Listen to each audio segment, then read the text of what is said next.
The 691st edition of the MMA Gambling Podcast on the Sports Gambling Podcast Network is brought to you by Underdog Fantasy. Sign up with promo code MMA SGPN to get a 50% deposit bonus of up to $1,000. And we're also brought to you by Rhythm. Start crushing the college football and NFL seasons with Rhythm. Get your 7-day free trial today by going to sportsgamblingpodcast.com/RITHMN.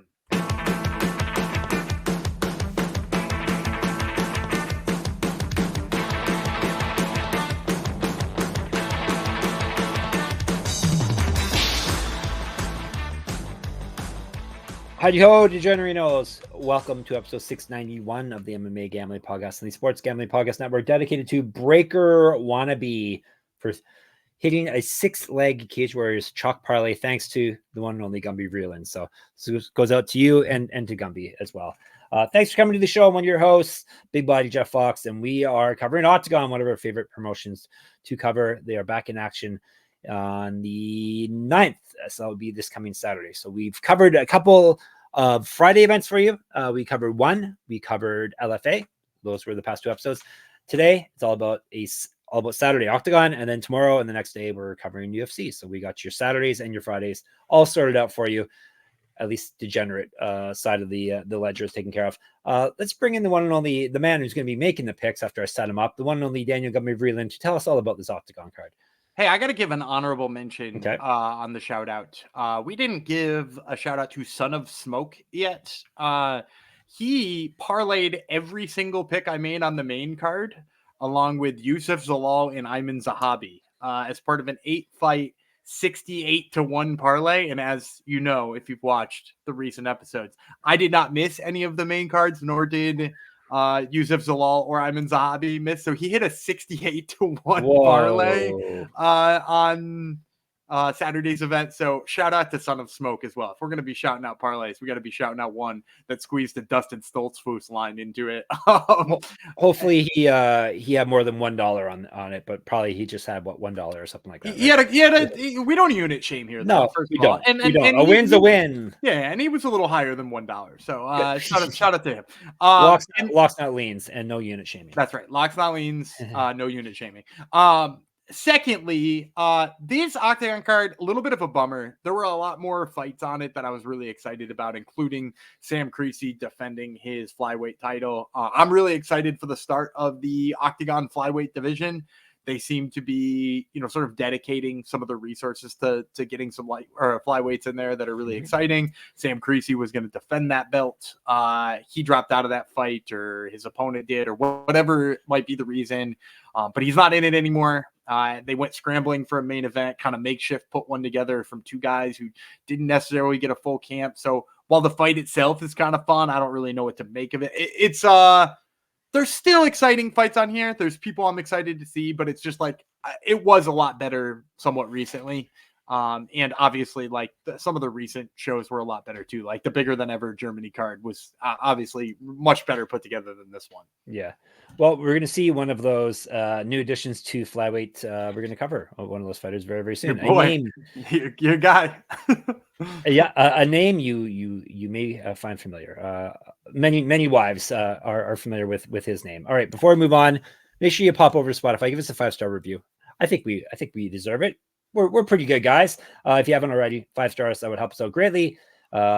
Takes only a mere second, and we thank you in advance for doing that. And of course, thank you for checking out the show. All right, let's get down to Oktagon 63. There's a picture of a pirate on the poster, Gumby. Who's the pirate on this? Maybe it was somebody who dropped out. Maybe. Yeah, well, I don't know. Creasy. No, Creasy's not known as pirate. He's Urai. Urai is his name. Yeah.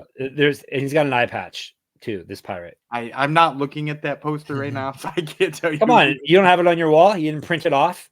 I don't. I just have this picture of Andrei Arlovsky. Samuel, there, of course. Samuel Kristovich is the pirate. Oh, Kristovich. Is he on this fight? Fighting? I don't think not anymore. I don't think. Oh, perfect. Time for a new poster. Yes, his fight fell off as well. He's supposed to fight Carlos of Vemola. All right.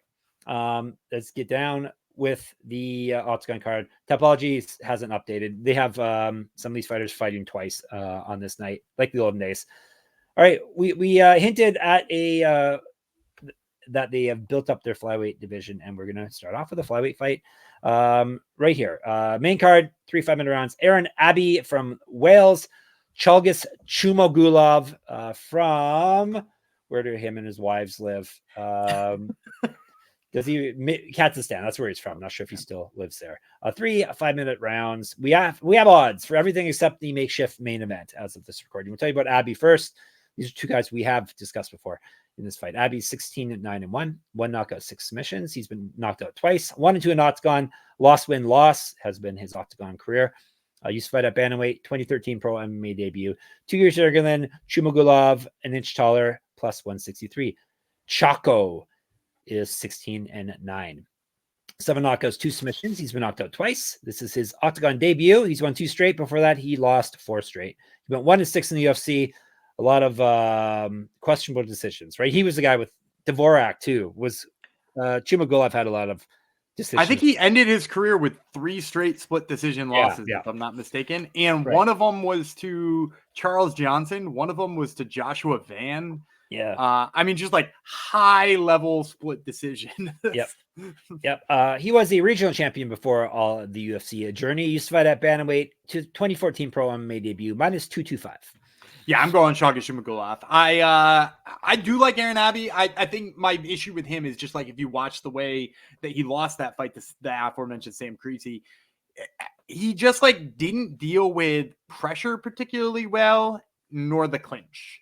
And when you're looking at Zhalgas Zhumagulov, like that's a guy who turned the pressure up high enough to like match Charles Johnson in terms of strikes. Like their strike totals were almost identical in that fight with Charles Johnson. And like, if you can match Charles Johnson in strikes and hang around in there, like you're obviously very good at pressure and you're very good at very good at dealing with pressure. One of the two.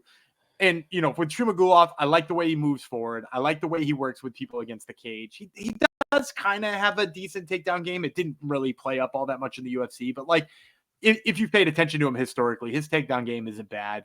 And I think he's got all of those advantages over Abbey here. So I'm going to go with Zhalgas Zhumagulov. I think the pressure's too much. I think the pace is too much. And I think he picks one up here. The pressure is too much. Doing this show, is that what you're saying, Gumby? No, it's not too much for me. Good. No, Gumby, it makes a diamond out of Gumby. He does. He thrives under pressure. All right, we are moving to... Where does Topology have this fight, Gumby? It is Ryšavý, right? Is that the next fight we're doing? Yeah, Palokaj and Ryšavý. Right. Okay. Let's find her here so I can give you all the proper information. Here we are. It is a featherweight fight. Karol Ryšavý. He is from one of the Baltics, right? Slovak Republic. He is up against, as we alluded to, Gjoni Palokaj. Is it Palokaj? Palokaj. Yeah. Gjoni Palokaj from Albania, which has an interesting flag. 3 5-minute rounds if they need it. We will tell you about. This one's almost a pick 'em pretty much. Palokaj first, 9-3, 4 knockouts, 2 submissions. He's been submitted once. He's 2-0 in Octagon. He's won 4 straight. He's not lost since April 2022. He has multiple regional championships on his mantle. Correct. Get the shirt. sportsgamblingpockets.com/store. Used to fight at get sticky as well. Used to fight at lightweight -110. Ryšavý Bombi is the nickname, which we enjoy. Not Bambi, Bombi. He throws bombies. He does throw bombies with his handsies. He's 13-7. 7 knock. You like that one? Good. Bombies with his handsies is your title. I tickled Gumby. It's always good when I get a real laugh. Bombi with his handsies. Sorry, ladies and gentlemen. This is on the fly. I don't. That's how the sausage is made, ladies and gentlemen. That's how. Yeah, you're seeing behind the curtain who the wizard really is. Okay, Bombi's 13-7, 7 knockouts, 4 submissions. Knocked out 3 times, submitted twice. 11-5 in Octagon. The former Octagon Challengers champion when that was the thing. Loss over his last 5 fights. Lost his last fight via TKO. Used to fight at lightweight, 3 inches taller than Abbey. Not Abbey. He's much taller than Abbey. Palokaj and -120.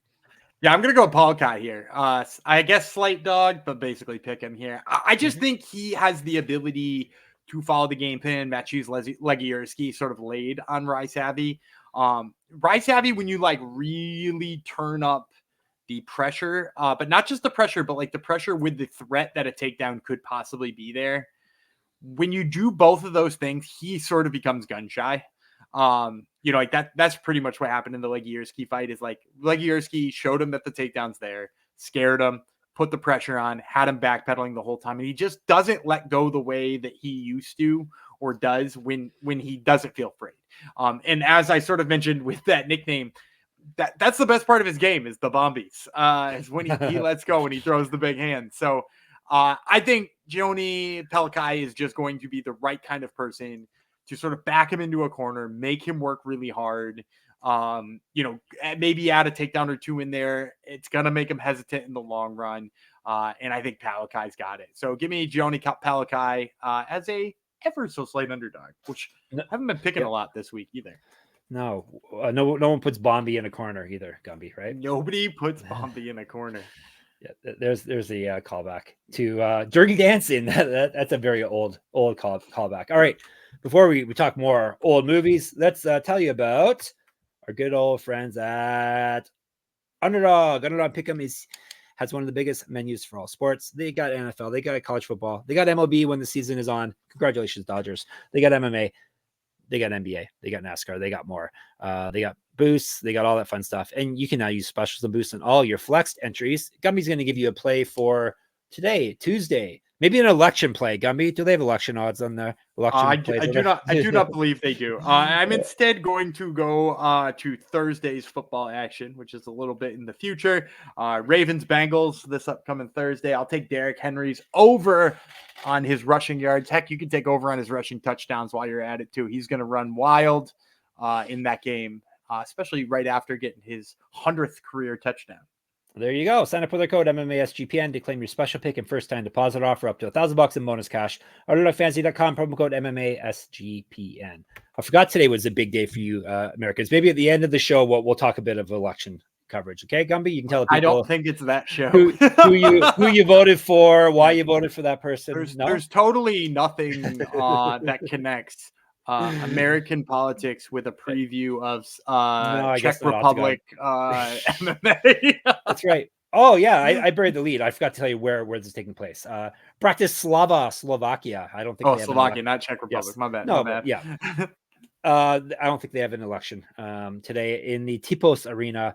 I told you it was noon on Saturday. It's noon Saturday. I told you now if I didn't tell you before. 12 fights. We were covering 5 and then lightning rounds, that bang, boom, pow. And apparently no election coverage. Okay, fine. No election coverage. Go, fine. We'll be the only show in the world not talking election, which is fine. This will be. I don't think there's a single SGPN election. No, hopefully not. Hopefully not. We are your safe haven from the madness. All right. We got you guys. 176-pound fight, Gumby. Naturally. It's thrown together. Yeah. 3 5-minute rounds, 176 pounds. Máté Kertész. How does that sound? I think it's Kertész, but yeah. Kertész, right. That's right. He's from Hungary. Kertész does sound a lot better. Gumby always makes it sound better. He is against, who is he fighting, Gumby? Why did I lose it on his? Here he is. Leandro Silva. I can say. I almost said Leonardo. So I was going to say I can say that name, but I almost didn't say it right. Leandro Silva, 3 5-minute rounds at the famous weight class of 176 pounds. We'll tell you about Kertész first. He is the cold-blooded, not cold-blooded Aaron Blanchfield. He's the cold-blooded. 15-7 with 1 no contest, 5 knockouts, 1 submission. He's been knocked out once, submitted once. 10-6 in Oktagon. He's won 2 straight before that. He lost 2 straight before that. He won 2 straight. Won his last fight via submission. 1 no in Bellator. Used fight at welterweight. 2014 pro MMA debut. 7 years younger than Silva. 3 inches taller. Plus 120. Apollo Silva. 28-12-1 with 1 no contest. 3 knockouts, 11 submissions. Never been finished in a fight. Very, very impressive. 5-3 in Oktagon. He's won 2 of 3 and 3 of 7. Did lose his last fight. Went 3-4 with 1 no contest in the UFC. 0-1 in PFL. 0-1 in the Ultimate Fighter. He's fight at lightweight and welterweight. Has missed weight before at welterweight. 2-4-1 in pro boxing. Minus 163. So a fun number for a fun weight class. Yeah, this is one of those ones where when it was first posted as a fight, I was like, oh, Kertész, especially if I can get him at dog money. And then I went back and I watched the film, and Apollo here does, so he usually goes by Leandro Apollo now for the most part. Apollo does some things that I just think are going to be too difficult for Kertész to deal with. First of all, like, it seems like with the amount of muscle he's using and the way that he's shaped, he should be more tired than he is. Yeah. Like it always looks like you're like, this one would frustrate Joe Rogan to no end. He would just continuously being like, those big muscles are going to tire out. And then for some reason in the third round, Apollo is still like ragdolling the hell out of people because that's what he does. You're like, he's taking big, deep breaths. And then like, for some reason, he has a different gear where he is just like, he's so freaking strong. And against Kertész, you know, like, first of all, I don't really like the kickboxing of Kertész. I think like his best part of his game is when he can sort of drag you into deep waters and make things ugly, you know, fight a gritty fight. But I like don't think he can outgrit Leandro Silva. And so then it comes a question like, will Leandro Silva be the one getting the takedown? Possibly, but even if it isn't, like he throws so much harder on the feet that I think he's going to be the one convincing the judges of the rounds too. So between just like the big landing of Leandro Silva as well as like his power in the clinch, I'm having a tougher time finding a route to victory for Máté Kertész. So I'm going to go with Silva here. And I will say maybe not my favorite line on here because originally I was thinking dog, but I am going to go Silva. All right. Excellent. All right. Next fighter that Tablachi has fighting two different people. So it could be a three-way dance or a handicap match. That would be Robert Pukač. Pukač from I always second guess myself for some reason. It's like I've been criticized before. He is from the Slovak Republic. He's fighting Ammari Diedrick from England, 3 5-minute rounds at 170. Let me break her down for you, and then Gumby will give you a pick. Diedrick, 5-2 with 4 knockouts, never been finished in a fight. 1-1 in Oktagon. He's won 3 of 4, including his last fight via TKO. He's fight at middleweight. 2-2 as a pro kickboxer, 3 years younger than Pukač, -110. Pukač is 17-13-1, 3 knockouts, 4 submissions. He's been knocked out twice, submitted 3 times. 4-8 in Oktagon, 1-3 over his last 4, 2-6 over his last 8. Yikes. Consistent though. Did win his last fight though. 2010 pro MMA debut. Used to fight at middleweight, -120. This is Diedrick all day for me. I'm kind of surprised that the line came in where it was. I expected Diedrick to be a big old favorite, and he's not. The big piece for me here is Pukač eats a ton of leg kicks. Against the guy who kickboxes the way that Diedrick does, that's really bad news. I think he's going to be in rough shape probably 3 minutes into the fight.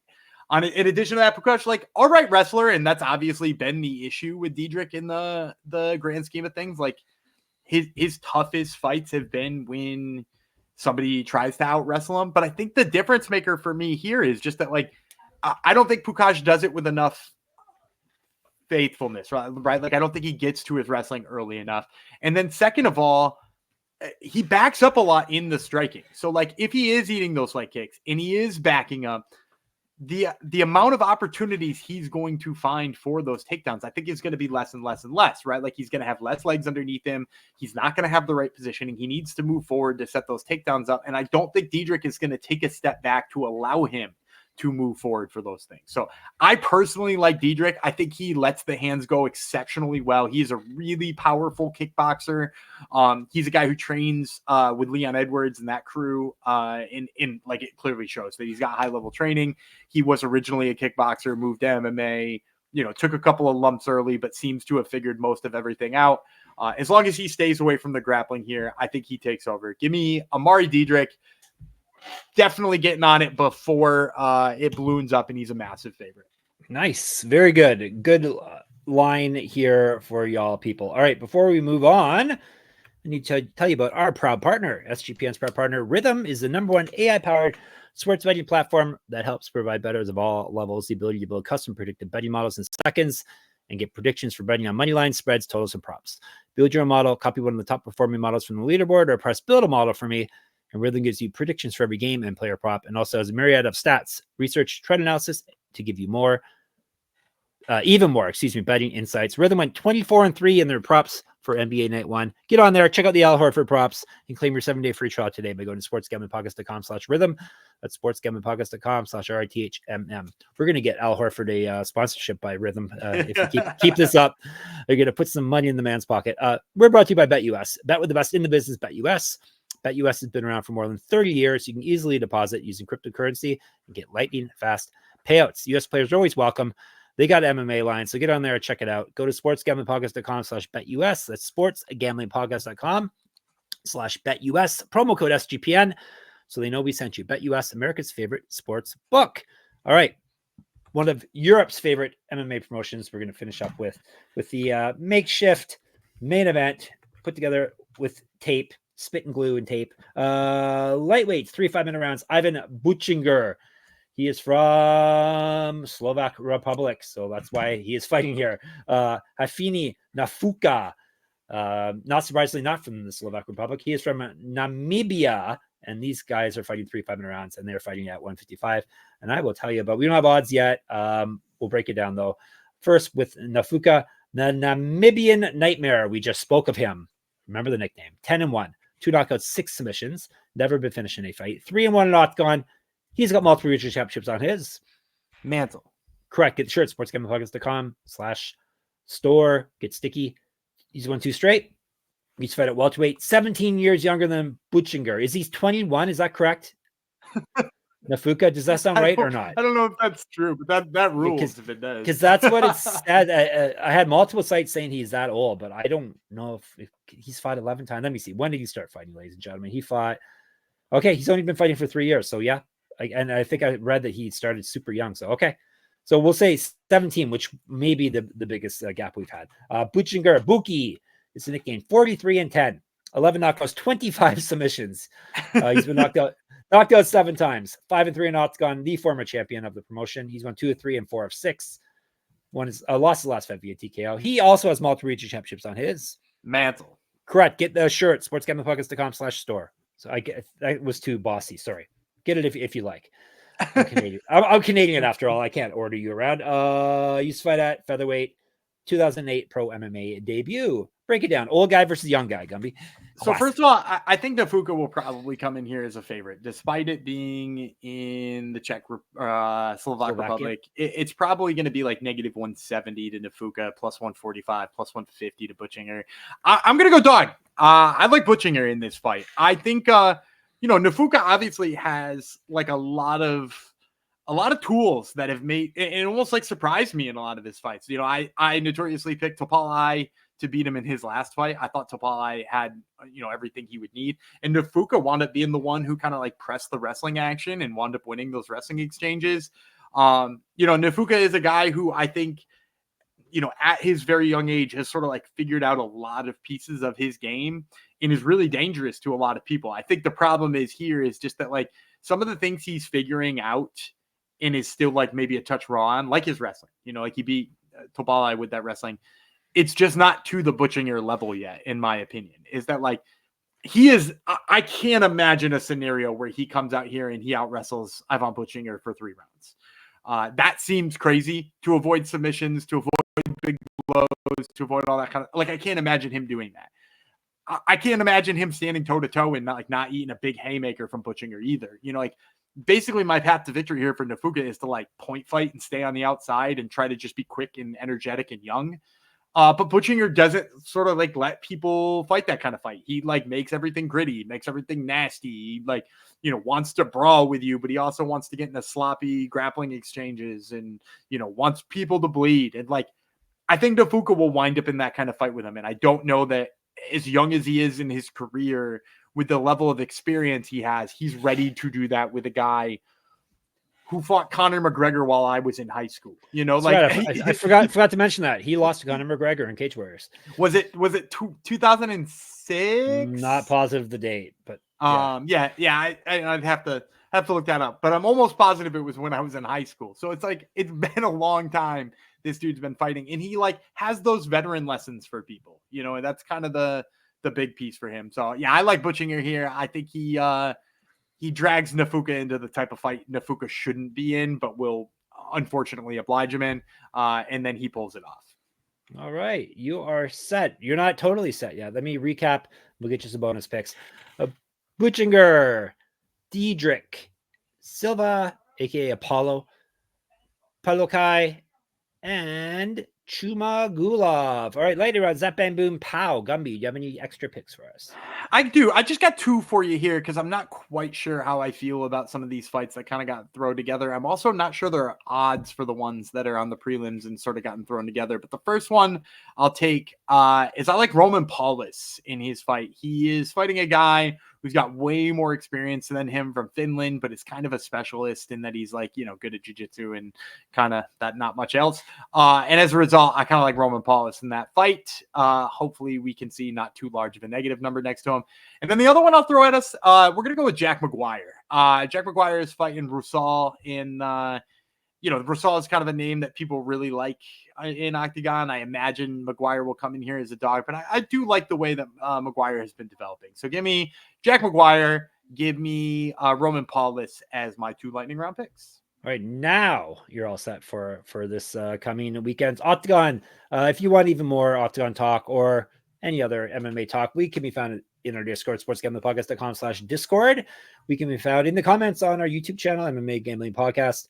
Check us out there. Gumby takes care of our Twitter account, SGPN MMA. He's also at Gumby Vreeland. I'm at Jeff Fox Writer there and on Instagram.